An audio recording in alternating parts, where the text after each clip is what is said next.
किसान भाइयों के लिए एक अति महत्वपूर्ण सूचना है और एक जानकारी है। जैविक खाद के विषय में आपको हम जानकारी देने आए हैं। किसान के खेत में जैविक खाद का जो है यहाँ पर जो है मिश्रण हो रहा है और देख सकते हैं कुछ श्रमिक लोग ट्राली से जैविक खाद एक किसान के खेत में ये डाल रहे हैं। आइए इसके विषय हम जानते हैं कि जैविक खाद से क्या करेंगे, क्या होने वाला है। आइए जानकारी करते हैं। सर, आपका क्या नाम हुआ? सर, मेरा नाम राजेश गुड़िया है। बेसिकली मैं सोनीपत से बिलोंग करता हूँ। अच्छा। और वर्मी कंपोस्ट पे काफी दिनों से काम कर रहे हैं हम लोग मिलके। जो हमारी एक फर्म है अर्थ जैविक फार्मिंग, उसके माध्यम से हम किसानों के अंदर जागरूकता फैला रहे हैं कि किसानों को जागरूक किया जा रहा है कि भाई जितना भी हम ये खेतों में पेस्टिसाइड डाल रहे हैं उससे हर आदमी को इफेक्ट पहुंच रहा है। कि आज छोटे छोटे बच्चों को आप देखते होंगे कि छोटे छोटे बच्चों को हार्ट अटैक आता है, कैंसर जैसी बीमारियों का सामना करना पड़ रहा है छोटे छोटे बच्चों को भी। वो सब क्यों हो रहा है? वो सब हो रहा है इस पेस्टिसाइड की वजह से, जो हम ये केमिकल रसायन जो डाल रहे हैं, चाहे वो यूरिया है, डाया है, पोटास है, ये सब सारी चीजें आप बताने के हिसाब से पॉइजन है। पॉइजन है एक किस्म से। ये स्लो पॉइजन है जो धीरे धीरे हमारी नस्ल को खत्म करता जा रहा है।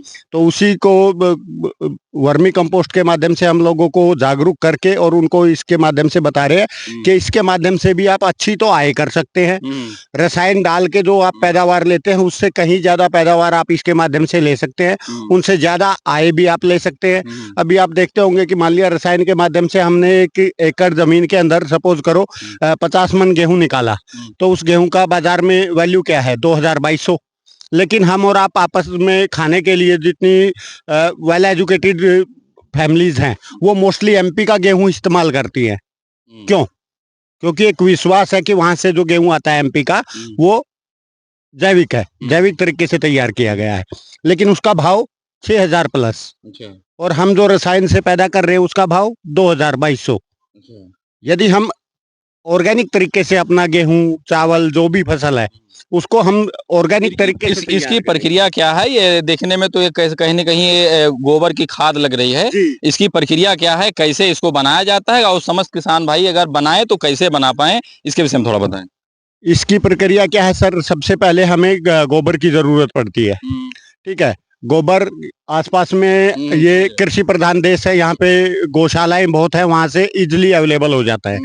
तो गोबर को हम जब खेत के अंदर डालते हैं तो पहले नीचे प्लास्टिक बिछा के, ताकि केचुआ जो इसके अंदर डाला जाएगा वो मिट्टी में ना जाए, इसलिए नीचे प्लास्टिक बिछाया जाता है, उसके ऊपर गोबर डाला जाता है, फिर उसके ऊपर केचुआ डाला जाता है। फिर वो केचुआ जो है वो ऑस्ट्रेलियन ब्रीड का केचुआ है जो कि केवल गोबर खाता है, वो मिट्टी नहीं खाता।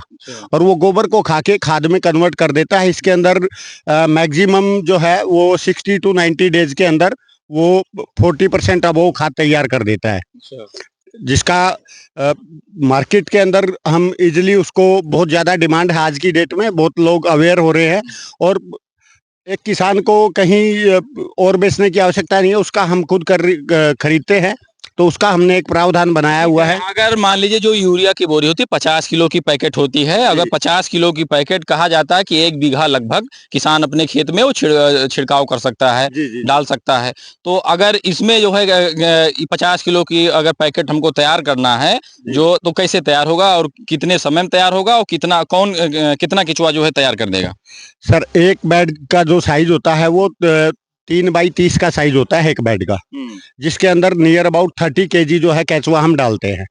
और वो 30 kg केचुआ जिस गोबर के अंदर डालते हैं तो टोटल गोबर जो उस बेड में डाला जाता है वो 1500 kg के नियर अबाउट डाला जाता है।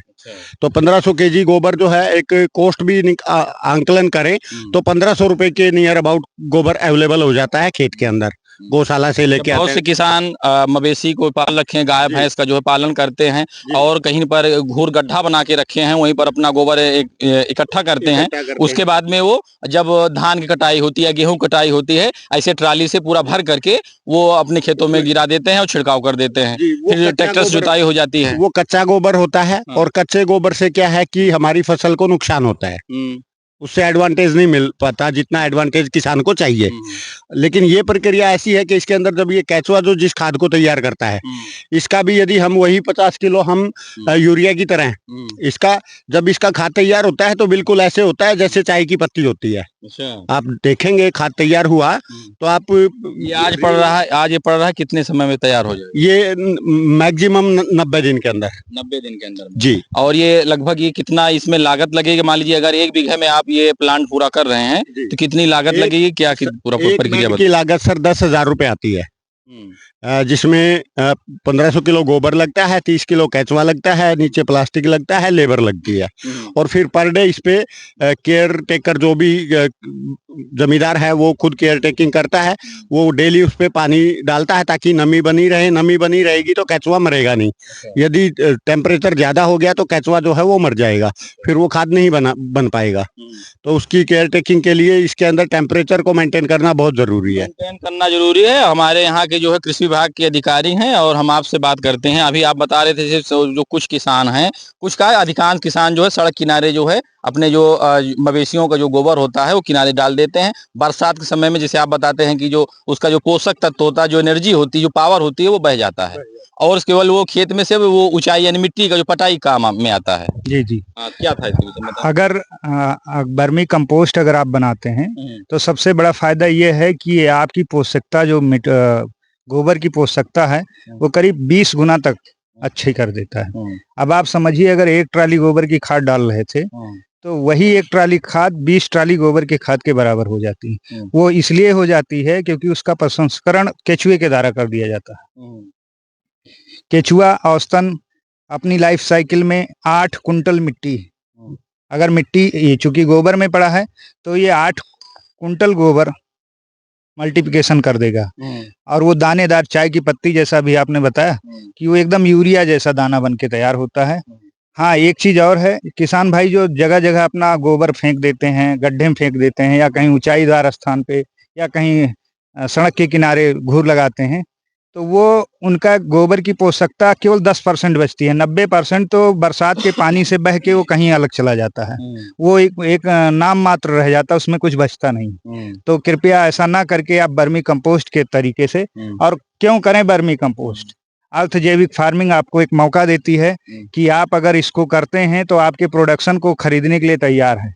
आपके मान लीजिए आप इससे लौकी या तरोई जो भी पैदा करें, कच्चा प्रोडक्ट भी लेंगे और ये आपका जो जैविक आपका ये वर्मी कंपोस्ट तैयार होगा वो बोरी में भर के उसका एक सुनिश्चित रेट आपसे ये तय कर लेंगे और उस रेट पे खरीदने के लिए तैयार हैं। ये आपकी ग्राम सभा का एफपीओ पहला एफपीओ होगा। कह सकते हैं यूरिया को टक्कर देगा ये 100%। जैसे कि 280 या 300 रुपए की जो 50 किलो के पैकेट आती है यूरिया की, वो आती है, तो ये 50 किलो के पैकेट ये कितने रुपए में लगभग?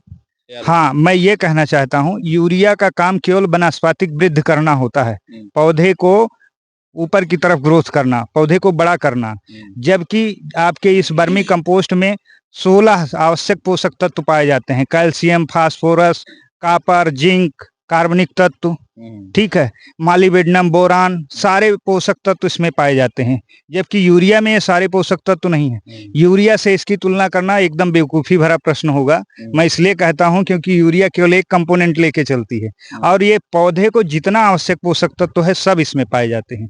इसलिए वर्मी कंपोस्ट जैसे दूध होता है हमारे भोजन में संपूर्ण पोषक तत्व, वैसे वर्मी कंपोस्ट पौधे के लिए संपूर्ण पोषक तत्व माना जाता है। तो पौधे के लिए जो है संपूर्ण पोषक तत्व माना जाता है। और किसान है, किसान से हम बात करते हैं। आपके अपने खेतों में लगवा रहे हैं, क्या नाम हो? अपना नाम बताएं पहले। हमारा नाम सर कृष्ण कुमार सिंह है। तो ये आपने अपने खेतों में किया, ये कितनी लागत से लग रहा है? और ये जो आपने ये नर्सरी के हिसाब से इसकी डाली है, तो कितने बीघे में आप इसको जो है छिड़काव कर सकते हैं, डलवा सकते हैं?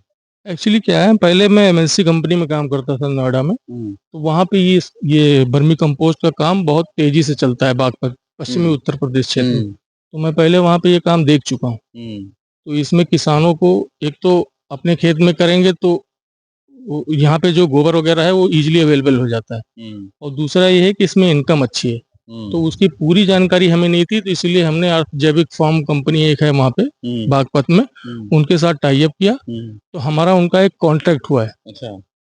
एक अमाउंट को लेके हमारा उनका कॉन्ट्रैक्ट हुआ है। तो वो इस ये जितना भी आप सेट देख रहे हैं, गोबर देख रहे हैं, तो हमने उनको एक मुफ्त पैसा उनको दे दिया है। ये जितना मतलब इसमें जो खर्चा लग रहा है ये कंपनी खुद कर रही है। अच्छा, इसमें सिर्फ पानी डालने का, इसका मतलब देखभाल करने की जिम्मेदारी हमारी है। अच्छा, अच्छा। और बाकी सारा खर्च उनको उनका है? जी, और वो हमको हर महीने एक फिक्स अमाउंट हर महीने देंगे। अच्छा, अच्छा, लगभग ये इतने लगभग 1 बीघे मोटा-मोटा लगभग पड़ रहा है, थोड़ा-सा चाहे कम हो। ये कितने बीघे में इतनी खाद ये मतलब तैयार हो जाए, कितने बीघे में पड़ सकती है किसान के खेत में? क्या है कि अगर आप 15 कुंटल खाद डालते हैं एक शेड में, तो जो खाद का प्रोडक्शन है वो लगभग 60% होता है, मतलब 9 कुंटल खाद बनेगी। अगर आप 15 कुंटल गोबर डालेंगे जिसमें केचुआ पड़ा हुआ है, जैसे आप शेड देख रहे हैं ना, तो एक शेड में 15 कुंटल खाद पड़ी हुई है, गोबर पड़ा हुआ है। लेकिन जब ये खाद में कन्वर्ट होगा 90 दिन बाद, तो वो सिर्फ 9 कुंटल खाद मिलेगी आपको केवल। तो लेकिन उस 9 कुंटल खाद का मार्केट में वैल्यू जो है वो अलग है। और जो हम जिस कंपनी के साथ काम कर रहे हैं, उन कंपनी का जो कॉन्ट्रैक्ट है ना, वो खास करके जो अपना जम्मू वगैरह साइड में सेब की खेती, केले की खेती, इस खेतियों में यूज करते हैं, तो उनको एक अच्छा प्रॉफिट। आखिरी सवाल रहेगा हमारा, जैसे ये जो यूरिया, डाया, डीएपी जितनी भी मतलब फास्फोरस जितनी भी ये खाद की कंपनियां हैं, जितनी दवाएं हैं, कुल मिला करके इन सबको टाटा बाय बाय करना, केवल एक ही है जैविक खाद पड़ जाएगा तो किसान की पैदावार, जो खेती की पैदावारी है, हो जाएगी, फसल की पैदावारी। बिल्कुल बिल्कुल सर, नो डाउट,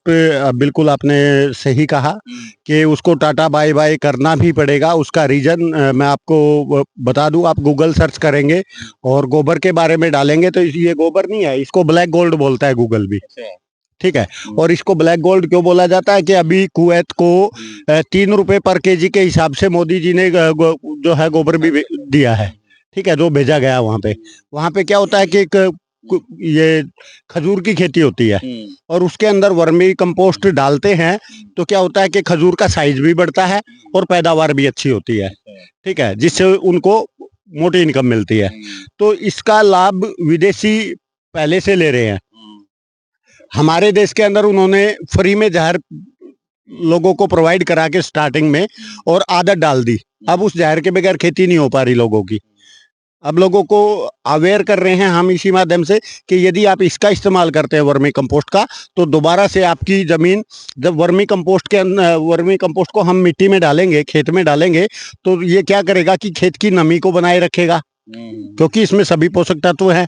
दूसरा, ये जमीन को जो डले टाइप की जमीन हो जाती है उसको भुरभुरा कर देगा। ठीक है, क्योंकि उनको जो पोषक तत्व चाहिए वो इससे मिलेगा, और जितना भुरभुरी जमीन होगी उतनी पैदावार अच्छी होगी। और भारत देश एक कृषि प्रधान देश, आपने पीछे देखा भी कि इंडिया से एक जहाज जो है वो गेहूं का भर के गया था और उसको वापिस समंदर में डालना पड़ा था, क्योंकि वहां की गवर्नमेंट ने एक्सेप्ट नहीं किया, उसको काटा मार दिया कि ये तो सारा का सारा जो है जहर है, हम नहीं लेंगे। तो यहाँ पर किसानों का जो है जमावड़ा है, और देख सकते हैं कि जैविक खाद का ये प्लांट है, और प्लांट को देखने के लिए और इसको समझने के लिए यहाँ पर संबंधित अधिकारी आए हुए थे।